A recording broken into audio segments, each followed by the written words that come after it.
இந்த ஆண்டும் நமது ஸ்ரீ மகாவராகி பீடம் கோவில்பட்டியில் வச்சு விமர்சையாக ஜூலை மாதம் 15ஆம் தேதியிலிருந்து ஜூலை மாதம் 23ஆம் தேதி வரை ஆஷாட நவராத்திரி விழாவாக செய்ய போகிறோம். ஒருவேளை நம்மளோட சப்ஸ்கிரைபர்ஸ், நம்மளோட ஃபாலோயர்ஸ்லாம் இருக்கீங்க, நம்மளை ஃபாலோ பண்ணுறவங்க இருந்தீங்கன்னா தாராளமாக உங்களால் முடிஞ்ச பொருள் உதவியோ, அதே மாதிரி உங்களால் முடிஞ்ச உடல் உழைப்போ செய்யணும், என் கூட சேர்ந்து நீங்கள் பயணப்படணும், இந்த விழாவை சிறப்பாக செய்யணும்னு ஆசைப்பட்றவங்க கீழே இருக்கக்கூடிய நம்பருக்கு தொடர்பு கொள்ளுங்கள். நம்ம எல்லாம் இணைஞ்சு இதை நல்லபடியாக செய்யலாம் நண்பர்களே.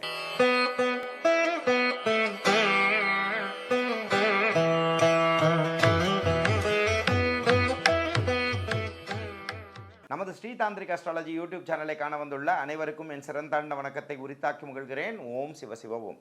இன்றைக்கி நம்ம பார்க்கக்கூடிய கிரகம் யார் அப்படின்னா, இன்னும் சொல்லணும்னா தலைவன் கூட சொல்லலாம். இந்த கிரகங்கள் அப்படின்னு சொல்லும்போதே இதுக்கு மெயினான மொத்தமே கிரகங்கள் வந்து 7 பேர் தான். அதில் சூரிய ஒளி பொருந்திய கிரகங்கள் என்பதும், ஒளி கம்மியாக இருக்கக்கூடிய கிரகங்கள் என்பதும், ஒளி அற்ற கிரகங்கள் என்பதும், குறிப்பே வந்து மோஸ்ட் பவர்ஃபுல் பிளானட் யாருன்னு பார்த்தீங்கன்னா சூரியன் தான். இந்த 7 கிரகங்களில் அப்போ இதை பேஸ் பண்ணி தான் ஜோதிட கணக்கே வந்து பார்த்திங்கன்னா ஆதி காலங்களில் 7 கிரகங்களை வச்சு தான் ஆதிகால ஜோதிடங்களே கணிக்கப்பட்டது என்பது உண்மை. அப்போ சூரியன் ஒரு சுய ஜாதகத்தில் நல்ல நிலையில் இருந்தால், ஒரு எக்ஸாம்பிள் எடுத்துட்டிங்கன்னா அந்த தலைமை பண்பு ரொம்ப ஜாஸ்தி இருக்கும். என்ன வேணும் அப்படி தான் பேசுவாங்க. இதே வந்து பார்த்திங்கன்னா, இது எதுக்காக நான் சொல்கிறேன்னா, அவங்கள நீங்கள் நினச்சிப்பீங்க, ஏன்னா அப்படி பேசுகிறாங்களே நினைப்பீங்க. ஆனால் உங்களுக்கு ஏதாவது ஒரு பிரச்சனை வந்ததுன்னா ஆளாக உங்களுக்கு எதிராளியாக 100 பேர் இருந்தாலும் அவங்க வந்து இந்த தலைமை பண்பு ஜாஸ்தியாக இருக்கவங்க என்ன பண்ணுவாங்க, தலைமை குணத்தோடு தானே இருப்பாங்க. ஸோ இந்த மாதிரி விஷயங்கள்லாம் இருக்கும். அந்த மாதிரிலாம் உங்களுக்கு ஒரு நல்ல ஓனர் கிடச்சி, இல்லை உங்களுக்கு ஒரு நல்ல ஃப்ரெண்டு கிடச்சி, இல்லை உங்கள் வீட்டுக்காரரே அந்த மாதிரி அமைப்பில் இருந்தோ, இல்லை உங்கள் மனைவியே அந்த அமைப்பில் சூரியன் நல்ல நிலையில் இருக்கவங்களாம் இருந்தால் தயவு செஞ்சு அவங்கள டிஃபேம் பண்ணாதீங்க. டிஃபேம் பண்ணாதீங்கன்னா, இன்னும் இவங்க அவ்வளோ அரகண்ட்டாக இருக்காங்க, இன்னும் இவ்வளோ பாசியாக இருக்காங்க, அப்படி பார்க்காதீங்க.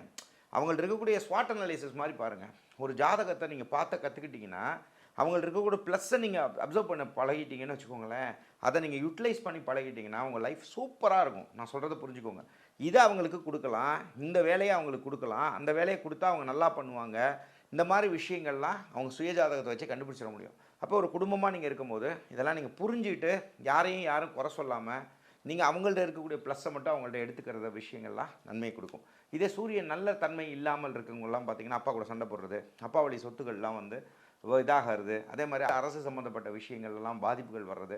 இதே சூரியன் நல்ல நிலையில் இருந்தால் அரசாங்கங்கள் சம்மந்தமான வேலைகளில் இருக்கிறது, மிகப்பெரிய அரசியல்வாதிகளோட தன்மைகள்லாம் எடுத்து பார்த்திங்கன்னா அவங்களுக்கு சூரியனோட தன்மை நல்லாயிருக்கும். இந்த தலைமை பண்பில் இருக்கக்கூடிய அமைப்புகள்லாம் வந்து பார்த்திங்கன்னா சூரியன் நல்ல நிலையை கொடுக்கக்கூடிய அமைப்புகள்லாம் வரும். பட் சூரியனுக்கு நீங்கள் என்ன புரிஞ்சுக்கணும், ஜென்ரலாகவே புரிஞ்சுக்கணுமா, சனி தொடர்புடைய விஷயங்கள் வந்துடுது அப்படின்னு சொன்னாலாம் அவ்வளோ சிறப்புகள் இல்லைங்கிறதா யதார்த்த உண்மைங்க. அப்படிங்கும்போது சனியோட தன்மைகள் வரக்கூடிய அமைப்புகள் சில பேருக்குலாம் பார்த்திங்கன்னா, சூரியன் வந்து பார்த்திங்கன்னா நம்ம சனியோட வீட்டில் இருக்கக்கூடிய காலங்கள்லாம் இருக்கிற வரைக்குமே பார்த்திங்கன்னா அவங்களோட தசாநாதன் காலங்கள் வரக்கூடிய காலங்கள்லாம் வந்து பார்த்திங்கன்னா அவங்க அப்பாவுக்கு படுத்தக்கூடிய அமைப்புகள், இந்த மாதிரி விஷயங்கள் வரும். சில குடும்பங்கள்லாம் எடுத்து பார்த்திங்கன்னா அவங்க அப்பா காலமானதுக்கு ஒருவேளை சுய ஜாதகத்தில் அவங்களோட தன்மையில் சனியோட வீட்டில் அந்த சூரியனோட தன்மை போயிடுச்சு, ஒருவேளை அந்த பையன் வந்து சனி வலுத்த ஜாதகம்னு வச்சுக்கோங்க, இந்த மாதிரி அமைப்புகள் இருந்தால் அவங்க என்ன ஆகும், அவங்க அப்பா இருக்கக்கூடிய காலங்கள் இருக்கிற வரைக்குமே அவங்க ஒரு டவுனாகவே இருப்பாங்க. அதுக்கப்புறம் அவங்க அப்பா காலங்களுக்கு அப்புறம் தான் போகும். இப்போ இந்த மாதிரி விஷயங்கள்லாம் வரக்கூடிய அமைப்பில் ஜோதிட ரீதியாக நம்ம என்ன சொல்லுவோம் அப்படின்னா, அப்பா பிள்ளைங்க சண்டை போடாதீங்க, கொஞ்சம் தள்ளி இருங்க. அப்போ அவங்களுக்குள்ளே போகும்போது நிறைய கான்ஃப்ளிக்ஸ் ஆஃப் இன்ட்ரெஸ்ட் நிறைய வரும், கான்ட்ரடிக்டரியான ஸ்டேட்மெண்ட்ஸ் வரும், சண்டை சச்சரவுகள் நிறைய வரும். இந்த மாதிரி விஷயங்கள்லாம் யதார்த்த விஷயங்களாக இருந்துட்டுருக்கு. ஜென்ரலாகவே நீங்கள் சூரியனோட தன்மை வந்து சூரியன் அப்படின்னு நீங்கள் சொல்லிட்டாலே நீங்கள் யாரை வழிபடணும், சிவபெருமானை தான் வழிபடணும். இது நீங்கள் ஆழமாக புரிஞ்சுக்கணும். இல்லைங்க நான் வந்து வைணவ ரீதியான வழிபாட்டில் பண்ணணும் அப்படின்னு நான் நினைக்கிறேன் அப்படின்னா ஸ்ரீராமச்சந்திரமூர்த்தி வழிபாடுகளை தாராளமாக நீங்கள் வழிபாடுகளாக செய்யலாம்.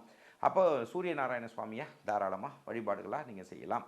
இந்த மாதிரி வழிபாடுகள் நீங்கள் செய்ய நிறைய நன்மைகள் உங்களுக்கு கிடைக்கும். இதில் வந்து பார்த்திங்க அப்படின்னா, ஒருவேளை உங்களுக்கு அரசு சம்மந்தப்பட்ட விஷயங்களில் நான் வேலைக்கு போயிட்டே இருக்கேன், அவங்க எனக்கு ரொம்ப கடுமையாக முயற்சிகள் எடுத்துகிட்டு இருக்கேன், தடையாகவே இருந்துகிட்ருக்கு அப்படின்னு சொல்லக்கூடிய அன்பர்களாக இருக்கீங்களா, டெஃபினட்டாக நான் சொல்கிறேங்க, இதில் நீங்கள் ரொம்ப ஸ்ட்ராங்காக வில் பவரோடு இருந்துகிட்ருக்கீங்கன்னா ஞாயிற்றுக்கிழமை காலங்களில் நான்வெஜ் சாப்பிடாதீங்க. நான் சொல்கிறது இது ஒரு பயிற்சியாக நீங்கள் பண்ணணும், விடாமல் செய்யணும். ஏன்னா நான்வெஜ்ஜுக்கு நான் எதிரானவன் நான் சத்தியமாக கிடையாது. நானே பாருங்கள் ருத்ராட்ச மாலை அணிந்து அசைவம் சாப்பிட்லாமான்னு கூட ஒரு வீடியோ போட்டிருப்பேன். நான் எதுக்காக இந்த பணிவாக நான் சொல்கிறேன்னா, சில காரகத்துவத்துக்கு சில விஷயங்களை நம்ம தியாகம் பண்ணோம்னா அது மூலமாக சில விஷயங்கள் நமக்கு நன்மைகள் கிடைக்குதுங்கிறது சத்தியமான உண்மை. அப்போது அதுக்கு நீங்கள் இது ஒரு பரிகாரமாக கூட நினச்சிக்கோங்க. அப்போ நான் கவர்மெண்ட் ஜாபுக்கு நிறைய ட்ரை பண்ணிகிட்டே இருக்கேன், எனக்கு அது கிடைக்காமலே இருக்குது அப்படின்னு சொல்கிறவங்களுக்கு தான் இதை நான் சொல்கிறேன். ஞாயிற்றுக்கிழமை காலங்களில் நான்வெஜ் சாப்பிட்றத விட்டுருங்க. அப்போ சாயங்கால நேரத்தில் வாய்ப்புகள் ஏற்படுறவங்க நீங்கள் சாயங்காலம் 4:30 to 6 வரக்கூடிய ராகு கால நேரத்தில் பக்கத்தில் இருக்கக்கூடிய பழமையான சிவாலயம் இருந்ததுன்னா சிவாலயத்தில் போய் சம உட்காந்துக்கணும். சரியா? எவ்வளவோ காலங்கள் நம்ம பண்ணுறோம், புக்கை கூட தூக்கிட்டு கூட நீங்கள் போயிருங்க. அப்போ அந்த காலங்களில் கடைசி 5:30 to 6 காலங்களில் சிவனை வழிபட்டுட்டு ஃபஸ்ட்டு விநாயகர், அந்த கோயிலில் இருக்கக்கூடிய விநாயகரை வழிபட்டுட்டு, சிவபெருமானை வழிபட்டுட்டு, அம்பாளை வழிபட்டுட்டு, குறிப்பாக துர்காதேவியை மனசார கும்பிட்டுட்டு, அங்கே முடிஞ்சதுன்னா எலுமிச்சம்பழம் மாலையோ எலுமிச்சம்பழத்தையோ துர்காதேவிக்கு கொடுத்துட்டு, இதை ஒரு பயிற்சியாக நீங்கள் செஞ்சு பாருங்கள். அரசு வேலைக்காக ட்ரை பண்ணிட்டு இருக்கக்கூடிய அன்பர்களுக்காக இது ஒரு பயிற்சியாக சொல்கிறேன். ஒருவேளை நீங்கள் அரசு சம்மந்தப்பட்ட பிரச்சனையில் இருந்துட்டு இருக்கீங்க, நீங்கள் எந்த தப்புமே பண்ணல, நான் வந்து அரசு ரீதியான இதில் பாதிக்கப்பட்டேன் செய்கிறேன் அப்படின்னா, டெஃபினட்டாக உங்கள் சுயஜாதகத்தில் இந்த மாதிரி பிளானட்டோரியல் கன்ஜங்ஷன்ஸ் இருந்திருக்கும். அப்படின்னா பிளானட் சம்மந்தப்பட்ட, சூரியன் சம்மந்தப்பட்ட விஷயங்கள்லாம் அந்த காலங்களில் உங்களுக்கு கெட்டு போகக்கூடிய காலங்கள் இருந்ததுன்னா, இந்த மாதிரி உயரதிகாரிகள்னால் பிரச்சனையோ, தேவையில்லாமல் மெமோ வர்றதோ, இல்லைன்னா வந்து பார்த்திங்கன்னா அரசு தண்டனைகளுக்கு உள்ளாகக்கூடிய அமைப்புகளோ, இந்த மாதிரி விஷயங்கள் வருங்க. இந்த டீட்டெயிலான விஷயங்கள்லாம் எதில் நீங்கள் தெரிஞ்சுக்கலாம் அப்படின்னு சொல்லி பார்த்தீங்கன்னா, உங்கள் சுயஜாதகத்தில் தான் தெரியுங்க. இப்போ இந்த மாதிரி விஷயங்களில் சுயஜாதகத்தையும் நீங்கள் பார்த்துட்டு இந்த மாதிரி பெரிய முடிவுகள் எடுத்துக்கிறது வந்து உங்களுக்கு நன்மையை கொடுக்குங்கிறத தயவு செஞ்சு மறந்துட வேண்டாம். இதில் கோயில்கள் ரீதியாக எடுத்தால் சூரியனார் கோயிலுக்கு போகணும்னா தாராளமாக நீங்கள் சூரியனார் கோயிலுக்கு போகலாம். அதில் எந்த ஒரு மாறுபட்ட கருத்துமே கிடையாது. அதே மாதிரி பானலிங்க பூஜை நிறைய பண்ணுங்கள், சிவ அபிஷேகங்கள் நிறைய பண்ணுங்கள். அதே மாதிரி உங்கள் வீட்டில் வந்து சிவலிங்கம்லாம் வச்சுருக்கீங்கன்னா அதை வெறும் லிங்கமாக பார்க்காம நிறைய அபிஷேகங்கள் பண்ணவே உங்கள் வீட்டில் நிறைய நன்மைகள் கிடைக்குங்கிறத மறந்துட வேண்டாம். அப்படிங்கும்போது சூரியனுங்கிறது சாதாரண பிளானட் கிடையாதுங்க. அதே மாதிரி நம்ம அவங்கள போய் நேரடியாக நீங்கள் போய் வழிபடுறதோட சிவபெருமானை வழிபடுவதன் மூலமாகவோ, ஸ்ரீராமச்சந்திரமூர்த்தியை வழிபடுவதன் மூலமாகவோ, அதே மாதிரி சூரியநாராயண சுவாமியை வழிபடுவதன் மூலமாகவோ டைரெக்டாக போகாமல் இந்த மாதிரி வழிபாடுகள், தெய்வ வழிபாடுகள் மூலமாக நீங்கள் போய் சேர்ந்து பண்ணும்போது உங்களோட வாழ்க்கை ரொம்ப நல்ல நிலையை கொடுக்குங்கிறதுல மாறுபட்ட கருத்தே கிடையாது அன்பர்களே. இதோட வந்து பார்த்தீங்க அப்படின்னா, உங்கள் சுயஜாதகத்தை ஒருவேளை நீங்கள் எங்கள் கிட்ட வந்து பார்த்துக்கணும் அப்படின்னு நினச்சிங்கன்னா, எங்களுக்கு திருச்சியில் ஆஃபீஸ் இருக்குது, சென்னையில் ஆஃபீஸ் இருக்குது, அது மட்டும் இல்லாமல் கோயம்புத்தூரில் ஆஃபீஸ் இருக்குது. அதே மாதிரி தென் மாவட்டங்கள் மக்களுக்கு நிறைய பேர் கேட்குறதுனால நமக்கு வந்து கோயில்பட்டியிலையும் ஆஃபீஸ் இருக்குது. தேவைப்படக்கூடிய அன்பர்கள் தாராளமாக வந்து எங்களை தொடர்பு கொண்டு பெய்ட் கன்சல்டேஷன்ஸ் வேணும்னா பயன்படுத்திக்கலாம், ஃபோன் அப்பாயின்மெண்ட் வேணும்னாலும் பயன்படுத்திக்கலாம்.